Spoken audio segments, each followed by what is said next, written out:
మే 1వ తారీఖున మేడే ప్రతి దగ్గర కూడా కార్మికులందరూ కలిసికట్టుగా జెండా కార్యక్రమం చేసుకొని కార్మికుల ఐక్యత వర్ధిల్లాలని ముక్త కంఠంతో చెప్పుకొని శుభాకాంక్షలు కూడా తెలియజేయడం జరిగింది. ఈ మేడే సందర్భంగా ఈ చండూరులో జెండా కార్యక్రమంలో పాల్గొని మరి రైతులు కూడా కార్మికులే కదా, ఈ కార్మికుల అవస్థలు ఎట్లా ఉన్నాయి, నానా ఇబ్బంది పడుతుండ్రని మా కార్మిక సోదరులందరూ కూడా చెప్పడంతో సరే ఇక్కడ గుండ్రపల్లి దగ్గరగా ఉన్నది, గుండ్రపల్లిలో బాగా ఇబ్బంది పడుతూ ఉన్నారు, అదేవిధంగా శ్యామలపల్లి కానివ్వండి, అదేవిధంగా అంగడిపేట కానివ్వండి, అదేవిధంగా కష్టాలు కానివ్వండి, ఏ ఒక్క గ్రామం కాదనుకుంటా అన్ని గ్రామాలలో రైతులందరూ కూడా కష్టపడి శ్రమపడి వాళ్ళు వర్షాలకు అంటే రాళ్ళవాన వస్తుందేమో అని భయపడుకుంటూ కూడా రాళ్ళవాన తప్పించుకొని ఇలా పండిన పంటను వరి ధాన్యాన్ని ఈ విధంగా కళ్ళల్లో పోసుకొని ఎదురు చూస్తూ ఉన్నారు, ఎప్పుడు కొనుగోలు చేస్తారు, మా పరిస్థితి ఏంది అని అగమ్య గోచరంలో ఉన్నారు. మొదటగా తాలుంది, తాలు పట్టమన్నారు. తాలు పట్టిన తర్వాత జోకటానికి తూకం వేయడానికి ఇక్కడ దిక్కే లేదు.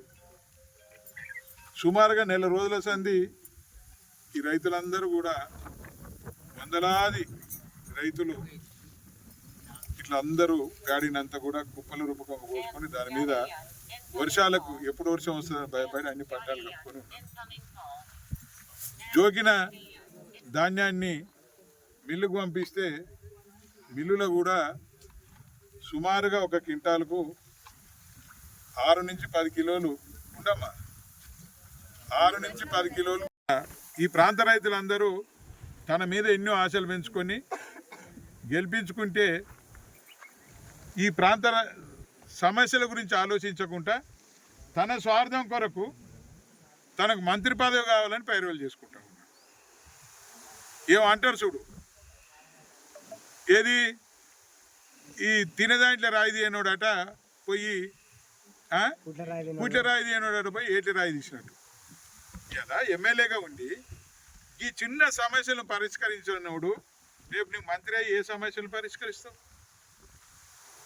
ఏ సమస్యను కూడా పరిష్కరించలేవు.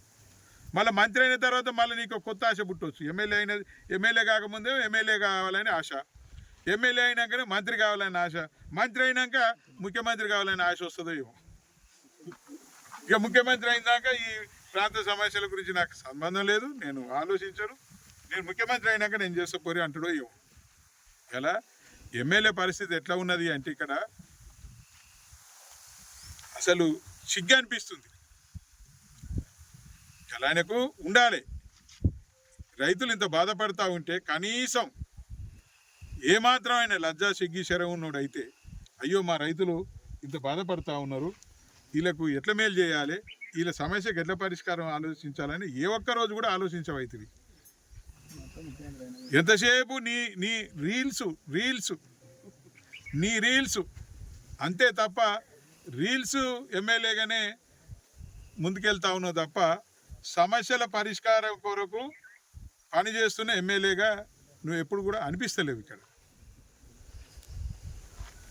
ఇవాళ ఒక్క దగ్గర కాదయ్యా, మొత్తం ఈ నియోజకవర్గంలోనే నీళ్లు తక్కువ, సాగునీళ్ళు తక్కువ, ఉన్న నీళ్ళతోటి కాస్త కూస్త పంట పండించుకుంటే ఆ పంట కూడా కొనే దిక్కు లేదు, దాని గురించి అడిగే దిక్కు లేదు.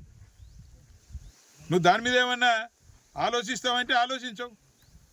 ఇవాళ ఎరువుల గురించి ఎరువుల సందర్భం వస్తే యూరియా దొరకకపోయి ఆ రోజు నువ్వు నోరెత్తవైతివి, ఎట్లా తెచ్చుకొని పంట పండించుకుంటారు. ఇలా పంట అమ్ముదామంటే ఇలా కొనే దిక్కే లేదు.